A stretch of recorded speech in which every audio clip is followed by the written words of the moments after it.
Oke sahabat entrepreneur, salam hebat luar biasa. Hari ini saya kedatangan tamu istimewa ini. Oke. Namanya Mas Tom Liwafa. Beliau ini pengusaha Surabaya yang inspirasional. Kenapa inspirasional? Karena baru-baru saja beliau yang membeli mobil i8-nya Atta Halilintar. Wah. Dan selamat datang di acara Level Up Podcast. Dan kita Success Before 30 mulai tahun 2020 kita memang ada segmen baru namanya podcast, Level Up Podcast. Nah, kenapa namanya Level Up? Ya karena orang yang nonton channel kita harus level up, ya kan? Kalau nggak mau stagnan, ya harus nonton channel kita. Level up ya. Khusus untuk orang yang level up.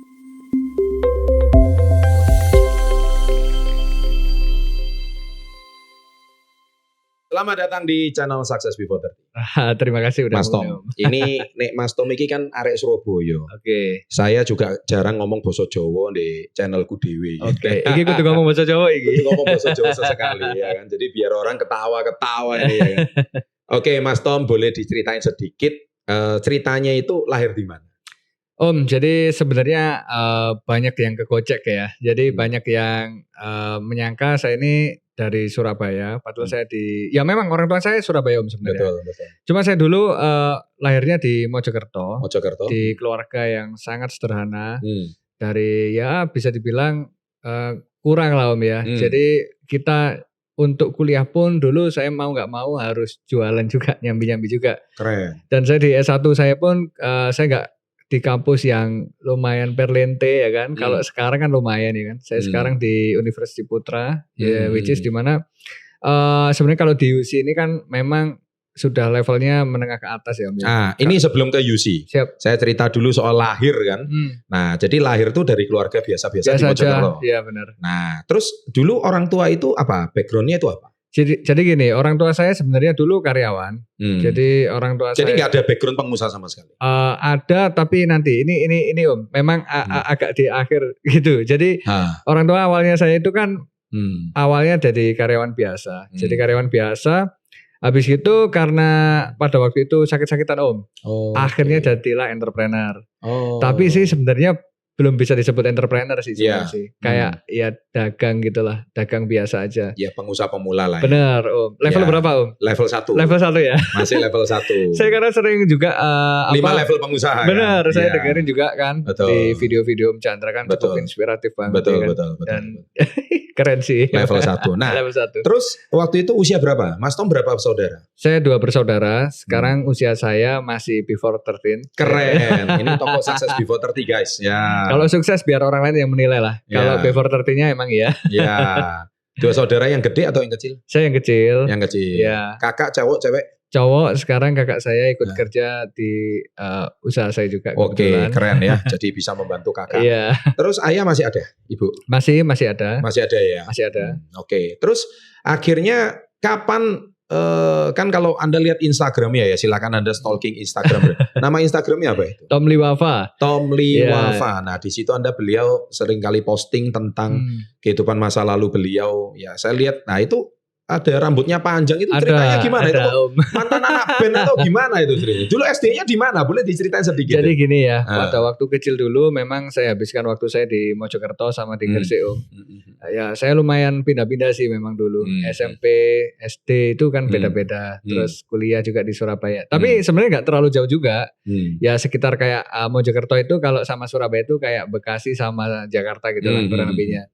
Dan masa kecil sih ya normal sih, normal pada mana nggak ada kayak yang kayak gimana ya, keluarga yang nggak miskin tapi juga nggak kaya, cukup lah pada waktu itu ya. Pokoknya makan bisa lah, rumah ada, sekolah bisa gitu. Iya, masa kecilnya memang dihabiskan di sana. Terus kakak saya sih yang lumayan menginfluence. Dari kakak saya ini memang dari kecil sering karena dulu kan seneng MTV kan Om ya.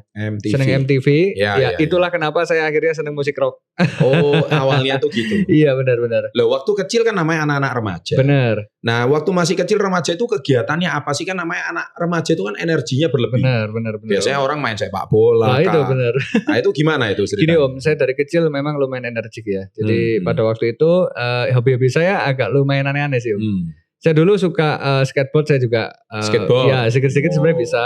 Terus yang paling jago sih di BMX dulu. BMX. BMX. Ya.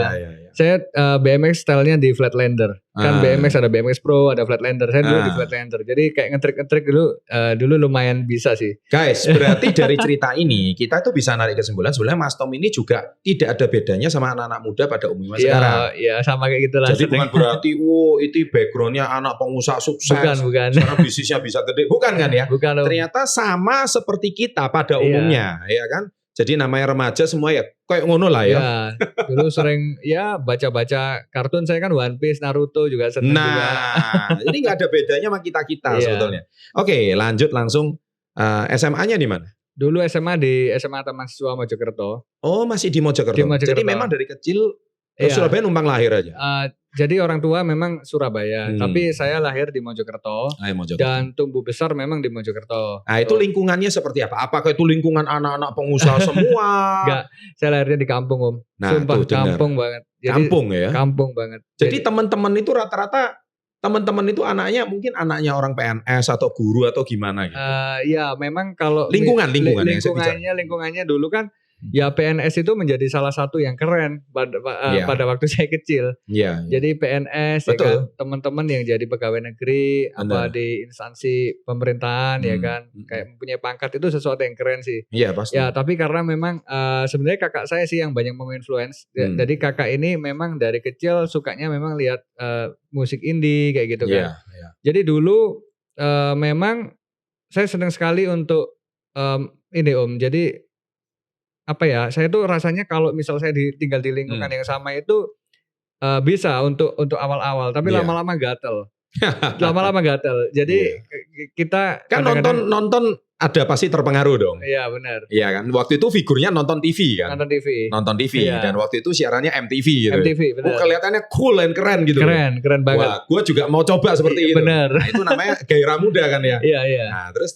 Pada waktu itu di daerah itu orang ya dengernya dangdut kan, lihat orkes, itu orkes dangdut gitu kan. Terus itu ada, Music My Country itu. Iya, sebenarnya saya sama dangdut juga dengerin ya, tapi memang tidak begitu yang terlalu suka banget, gak ya dengerin aja ya kan. Pada waktu itu memang akhirnya agak susah Om untuk menemukan circle yang tepat gitu. Karena ya kita kadang-kadang ngomongnya band-band yang indie kayak The Strokes, Cranberries atau band-band Coldplay gitu kan. Terus di kampung ngobrolnya masih waktu itu kan kayak ST12 ya kan, Peter Pan gitu ya. Ya didengerin juga sih, cuma memang frekuensinya kayaknya nggak di situ. Anak-anak band itu tolong silakan komen ya. Iya kan, yang band-band yang ngetren era tahun itu ya. Itu tahun berapaan itu? Itu tahun 90-an sih ya. 90-an. Tahun mungkin ya 98 lah. 98-an itu masih SMP ya untuk pertama SMP. kali. Terus waktu itu akhirnya memutuskan untuk menjadi anak band gitu. Memutuskan ya Om. Jadi saya sebenarnya dari SMP sudah punya band. Terus tapi bandnya masih cover-cover gitulah, masih lagu ini sendiri apa. Enggak terlalu apa ya, nggak terlalu sampai bikin lagu sendiri apa, enggak, masih cover aja. Cover. Ya sampai akhirnya SMA juga ngeband juga. Waktu itu habis saya. Terus rambutnya dipanjangin itu karena memang karakteristiknya harus seperti itu atau gimana? Saya orang yang totalitas. Jadi saya orang yang totalitas. Jadi ketika saya ngeband dan band saya metal, maka pada waktu itu saya juga gondrong. Bertato juga. Ya. Wah. Tapi banyak, ini gak ada orang yang tahu sih sebenarnya. Wah, hanya channel Success Reporter bisa mengulik-ngulik kisah orang ini. Terus. Terus memang Om, kita kan tahu bahwa metal itu diidentikan dengan gondrong, bertato, gundul segala macam. Saya memang all out orangnya. Jadi saya pada waktu dulu main BMX, saya juga modif BMX di demikian rupa. Waktu saya senang motor, saya modif motor luar biasa sampai saya bermusuhan dengan orang tua, sempat gara-gara motor Om. Wah pasti. Jadi karena memang pada waktu itu kan sebenarnya orang tua sayang ya, nggak mau sampai anaknya itu kenapa-napa gara-gara motornya nggak standar. Tapi karena dasarnya saya suka modifikasi dan hal-hal yang aneh ya, itu membuat sedikit pertentangan sih. Wajar lah ya. Tapi pada akhirnya sekarang ini saya sama orang tua saya, wah deketnya sangat luar biasa Om. Deket banget. Bagus ya, sudah ada pemulihan hubungan ya. Nah berarti ya mungkin orang tua kan pada waktu itu, orang tua mana sih yang gak pengen anaknya berhasil ya. Benar. Nah kalau dia lihat anak band, terus kemudian metal, Iya, kemudian iya. motor ya. Khawatir Orang tua mana lah. pasti khawatir ya. Padahal Iya. cita-cita orang tua itu sebenarnya pengennya Mas Tom itu jadi apa sih? Sebenarnya kalau misal orang tua ya Pengennya apa sih gitu? orang tua sih kayaknya Waktu itu, bukan sekarang. Waktu itu gini. Kalau orang tua saya yang bapak saya Om ya. Terserah saya mau jadi apapun. Cuma kalau sama orang tua wanita ibu saya, ya pengennya jadi PNS sih. Iya, pasti. Karena itu profesi yang paling ideal kan. Iya, di kampung, benar. pada era saat itu gitu ya. Ya, kayaknya dipandang di kampung, dipandang di masyarakat itu kan kalau anaknya berpakaian coklat itu keren banget. Keren. Benar. Ada tuh di postingan saya di paling bawah itu di Instagram itu saya dulu awal-awal saya Instagram saya menuliskan. Kalau saya nurut sama orang tua pada waktu itu nurut banget. Mungkin waktu itu saya jadi PNS sih. Iya. Kayaknya hampir beberapa orang yang saya undang di channel SW30 hampir punya kisah yang mirip-mirip sama Mas Tom. Karena memang nggak bisa disalahkan ya. PNS itu memang profesi yang paling favorit pada zaman itu. Iya, karena ya kita dijajah Belanda 350 tahun. Ini faktanya sebetulnya. Nah, sebenarnya PNS ini kan profesi peninggalan Belanda sebetulnya. Gitu ya. Ya, karena itu bekerja with the government kan. Iya. Nah, jadi Belanda itu kan paling pandai membuat orang itu bekerja dengan pemerintahnya, sebetulnya seperti itu. Nah, itu melekat sama orang tua kita, sama nenek moyang kita, akhirnya sampai kita. Dan sampai industri 3.0 lah, sampai 4.0 ya, barulah berubah. Oke, itu nanti sudah saya banyak bahas di konten saya, tapi hari ini kita mau ngulik banyak kisahnya Mas Tom. Oke. Singkat cerita, akhirnya tamat SMA. Terus akhirnya kuliah. Tamat SMA itu sebenarnya lumayan dilema sih Om ya. Dilema. Itu antara saya mau kerja langsung atau saya kuliah. Karena pada waktu itu kakak saya itu kuliah dan itu waduh luar biasa perjuangannya orang tua. Maksudnya sampai kita pun ngitung, maksudnya kayak makan pun kakak saya dihitung, kosku pun kos yang satu kamar itu 3-4 orang.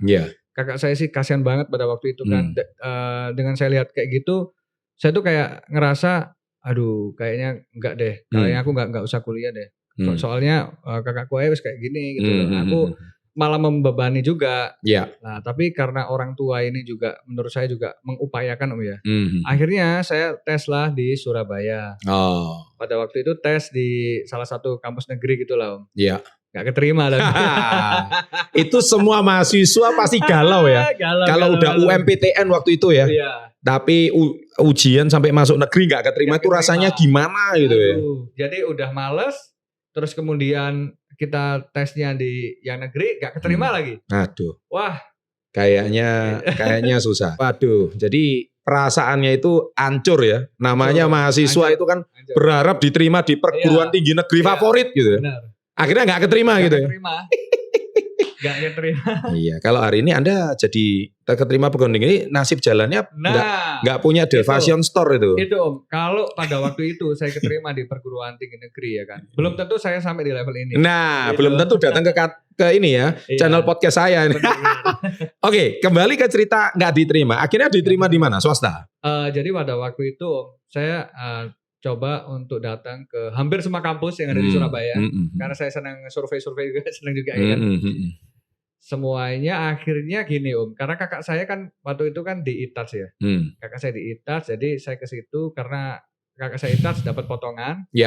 Terus padahal nilai saya pada waktu itu sebenarnya lumayan bagus sih Om, nilai saya di atas angka 8, jadi saya juga kakak saya ada di situ diskon 25%, nilai saya waktu itu di atas 8 dapat 25%. Jadi prestasi itu dapat potongan untuk biaya masuknya. Nah, terus akhirnya cuma bayar 50%. Dapat 50%, terus kemudian saya ngajukan juga kalau misal bisa dipotong lagi gitu. Akhirnya saya murah banget sih. Masuknya pada waktu itu kayak enggak sampai 5 juta deh. Masuknya semuanya. Itu tahun berapa? Tahun 2008. Berarti kurang lebih 11 tahun lalu. 11 tahun lalu. Oke, berarti sebetulnya ini kejadian juga nggak lama ya.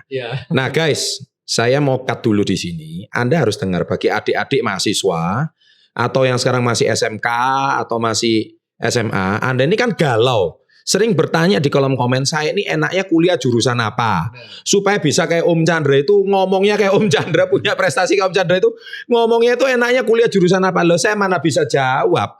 Ini kan namanya rahasia yang di atas ya kan. Yang penting kita ini kan harus jalani. Loh kalau Mas Tom juga ngerti, wah nanti ujung-ujungnya jadi pengusaha ya dia milih dong.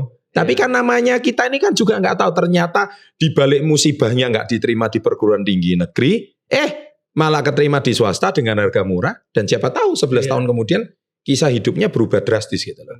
Nah, terus jadi dengar ya, ini nasihat untuk Anda, nasihat untuk adik-adik yang mendengarkan channel SP30, ini sebuah kisah yang sangat menarik dan bisa membuat diri kita itu terinspirasi dari kisahnya Mas Tom. Akhirnya kan awalnya itu kan ya daripada apa, motivasinya apa? Daripada nggak kuliah ya lebih baik kuliah atau gimana gitu? Iya, jadi gini Om, saya percaya ketika circle kita berubah, maka kehidupan kita juga akan bisa berubah. Nice. Pada waktu itu sudah saya terapkan dari kecil sih.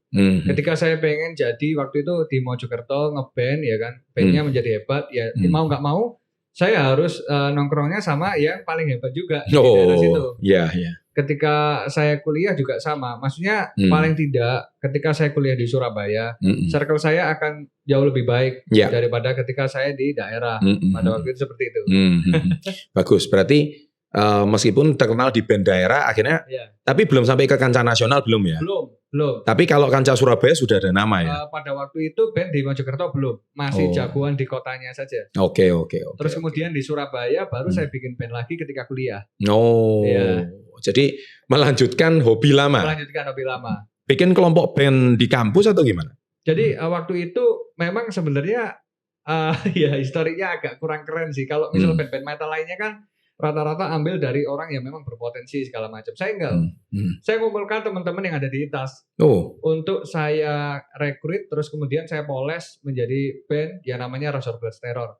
Sebenarnya kalau di band metal Om, band saya juga lumayan ya kan? Lumayan bagus karena CD saya ini udah dijual di Jepang juga, di Amerika juga. Iya. Sampai 2 album ada waktu Arek Surabaya totok nang Jepang. Waktu itu kan keren ya. Belum ada YouTube kan ya waktu itu. Jadi memang distribusinya pada waktu itu bagus. Jadi saya juga iseng banget sih sebenarnya sih. Ya sama kayak ketika sama Om Chandra kan iseng banget. Kadang kan ngecat aja kita. Ya kita saya percaya kalau misal kita mau untuk lebih baik lagi ya memang kita harus menambah relasi sih. Investasi pertemanan. Investasi pertemanan ya kan. Nah, jadi kembali soal cerita tentang band. Akhirnya setelah dari band itu, terus kegiatannya band itu di mana? Kampus saja atau manggung di mana-mana gitu? Saya manggung sampai di Jakarta beberapa kali. Oh iya? Ya, terus saya juga di Jogja, di Semarang. Itu dipanggil, diundang atau mengajukan diri? Diundang dan dibayar. Nah gini, kalau sekarang kan zaman YouTube, kalau memang Anda nyanyinya bagus, bandnya keren kan otomatis Anda diundang. Nah waktu itu kok sampai IO di Jakarta itu bisa kenal Anda itu gimana ceritanya waktu era itu? Gara-gara kita produktif Om. Pada waktu itu kita bikin album. Album pertama kita waktu itu lumayan meledak dan terjual. Dijual di mana? Terjual ya kita waktu itu mainnya di Facebook dan Facebook. Ya. Ada No Label Records dari Surabaya. Pada waktu itu kita CD-nya terjual kurang lebih mungkin 10.000 ada kayaknya. Wah, 10.000 keping. Anda harus tahu loh ya, 10.000 keping itu nggak sama dengan 10.000 view-nya YouTube. Karena 10.000 keping itu kan orang beli ya. Kalau subscribe ini kan gratis ya. Nah itu beda. 10.000 keping itu termasuk dahsyat. Dan itu dalam waktu berapa lama? Itu jadi memang kan dicetaknya segitu Om ya. Untuk dulu saya kan record kita membantu juga. Harusnya sih 10.000 itu harusnya sekarang habis. Tapi nggak tahu juga kayak gimana karena kita ada label yang record kita Om, pada waktu itu. Itu dijualnya di seluruh Indonesia dan di seluruh dunia juga. Sampai waktu itu ya? Iya, saya lihat terakhir distribusinya di Rusia juga ada, di Jepang juga ada, Amerika juga ada. Padahal cuma dari band anak kampus ya? Iya, band anak kampus yang dipoles menjadi lumayan luar biasa. Nah, itulah yang menjadikan saya waktu itu bisnis untuk pertama kalinya gara-gara band sih Om. Jadi menjual CD itu ya? Jadi pertama kali saya dulu jualan stiker keliling. Stiker keliling. Jadi saya dulu kenapa bisa jualan stiker keliling? Karena gini Om, waktu itu saya lihat di Surabaya kan booming tuh helm-helm yang banyak stikernya. Terus saya melihat peluang di situ. Yeah. Nah kebetulan yang rekod saya ini Mas Witra namanya No Label Records itu kan dia usaha stiker juga. Saya akhirnya membuatkan beliau juga. Pertama kali klien saya adalah band saya sendiri.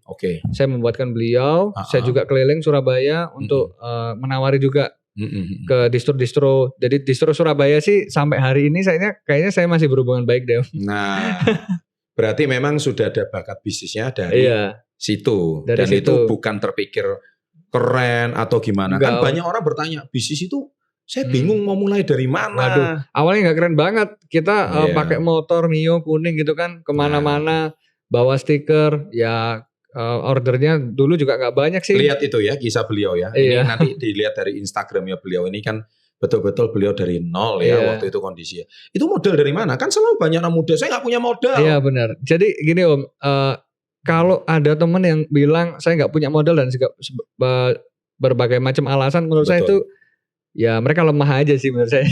Lemah aja sih. Karena saya waktu itu juga nggak ada modal. Gak ada modal. Saya datang ke distro, saya tawarin. Kayak misal tempatnya Om Chandra nih sekarang kan ada store ya. Betul. Itu kalau misal saya masih ada di tempat yang dulu, mungkin saya akan ke sini. Saya tahu di sini ada store, saya tanya, Om kira-kira stikernya di sini sudah tersedia belum buat pelanggan dan segala macamnya. Nah, saya tawarin, terus saya ini harganya segini dan saya minta DP di situ. DP-nya itu saya putar untuk produksi. Ketika udah selesai baru saya minta pelunasan. Jadi ya nggak ada modal.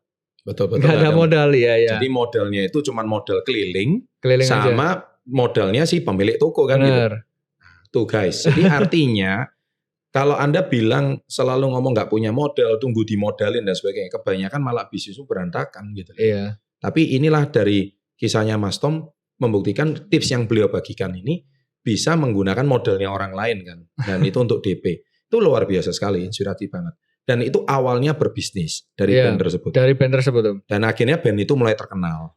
Jadi band itu mulai terkenal dan kita akhirnya jualan merchandise pun juga lakunya lumayan keras. Ya, jadi kita juga waktu itu sempat jualan band mulai dari jualan ya 100 pieces, 200 pieces. Sampai mungkin totalnya kalau jualan t-shirt band dari band saya sendiri mungkin harusnya 1000 ada deh. Dari band itu mungkin ada. Terus saya pada waktu itu ini Om. Monggo minum. Silakan.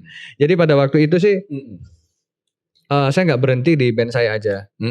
Jadi saya juga menawarkan teman-teman lain yang mereka sudah punya band tapi merchandise-nya belum dirilis.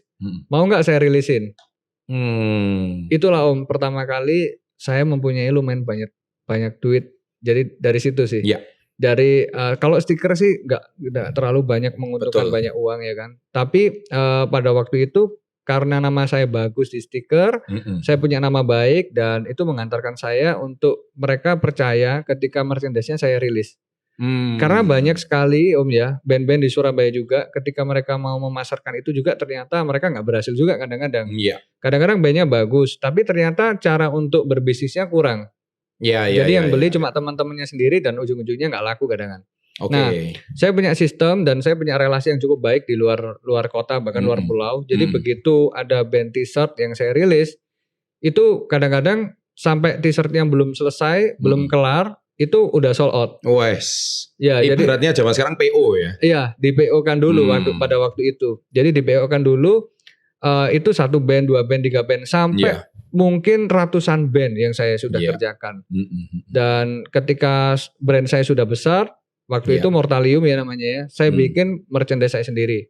Dan tahun itu tahun 2010-an saya mulai gerak dan berarti masih kuliah semester awal itu. Iya, masih semester awal. Itu saya mulainya Om. Tapi saya meledak itu di tahun 2012 2013. Jadi tahun 2012 akhir ya, tahun 2013-an awal lah.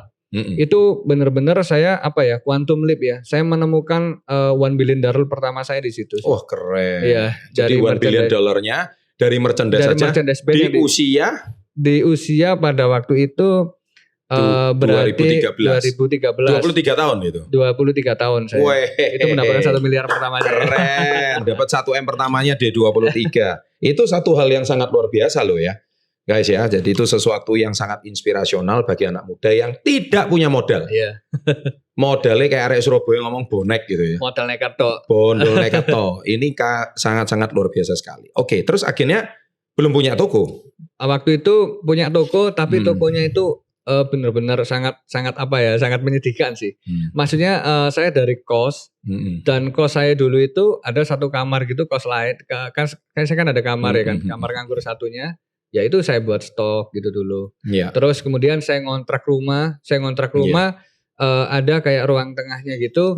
Itu yang saya bikin kayak distro-distroan, ada fotonya semua sih. Oke. Jadi emang benar-benar minus.